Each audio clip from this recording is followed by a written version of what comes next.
Más no se puede pedir. En casa, de momento, lo estamos solventando. Vamos a ver si fuera somos capaces también de tirar para adelante. Que yo creo que va a ser nuestro hándicap, según vi el otro día, pero bueno, trabajando yo creo que lo podremos hacer. ¿Qué ha facilitado hoy para que Miajada se impusiera al equipo de Almendralejo? Trabajo. Mucho trabajo. Bien colocado el equipo. Mantener el partido vivo hasta el final, que es lo que hemos pretendido, lo hemos conseguido y hasta ahí pues bien, y ahí ha estado la clave, en mantenerlo vivo hasta el final y tu pizca de suerte que también nos ha hecho falta, pues por eso también ha sido un resultado que soñábamos, esperábamos entre comillas, pero al final se ha dado y bueno, bienvenido sea. Se sabía que a balón parado era la gran baza de Miajada hoy, ¿no? Hoy y a partir de ahora debe ser siempre. Tenemos futbolistas que físicamente van muy bien por arriba, estamos trabajando en la estrategia y es lo que vamos a intentar hacer. O sea que a partir de ahora nosotros, y yo creo que se habrá trabajado, pero insistiremos en que a balón parado debe ser un arma importante, más que nada por la carencia que tenemos de cara al gol en jugada. Entonces bueno, en el fútbol los goles valen de cualquier manera, a balón parado sirve, pues también lo hacemos. ¿Te ha defraudado, entre comillas, el Extremadura? No, que va. Nosotros hemos estado muy bien. Entonces, más a lo mejor que decepción a Extremadura es que quizás nosotros hemos estado muy bien. No le hemos dado hacer su juego, sabíamos lo que sus puntos fuertes y sus puntos débiles. Medio lo hemos contrarrestado, porque ellos han tenido sus ocasiones, todo el mundo lo ha visto, y no me ha defraudado. Nosotros hemos estado muy bien.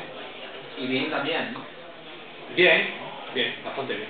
Debe de mejorar, ya lo he dicho, es joven, debe de mejorar, tiene algunos fallos, pero bien. Hoy le vamos a dar un 10. Mister, buenas tardes nuevamente.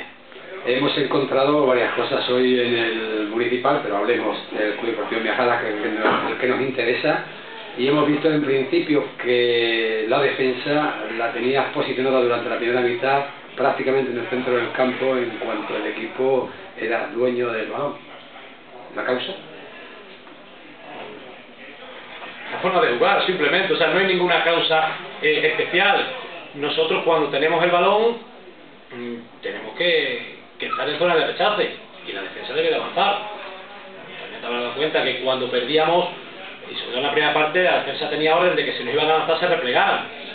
A veces que ha salido bien, otras veces no tanto, pero no solo hoy, sino nosotros vamos a intentar que el equipo se eche de arriba cada vez que tenga el balón, simplemente para aprovechar segunda jugada. No hay ninguna... simplemente una forma de jugar más. 2 pivotes defensivos, 3 medios punta y un punta arriba. ¿Va a ser una tónica para todos los partidos o quizá el partido de hoy correspondía a tener quizá velocidad en esas medias punta y Aranda que pudiera usar ese balón? 2 pivotes defensivos. Ramiro quizás no es tan defensivo, aunque se le ocurra mucho, quizás que tenga un poco de calidad, pero bueno, es que ahí adolecemos de gente que a lo mejor te cree. Entonces pues bueno, vamos a empezar pues, a hacer fuerte el tema defensivo y a partir de ahí pues podremos atacar. Será la tónica, yo creo que será la tónica de esta temporada. Mientras nos vaya bien, lo que va bien no hay que cambiarlo. 3 semanas trabajando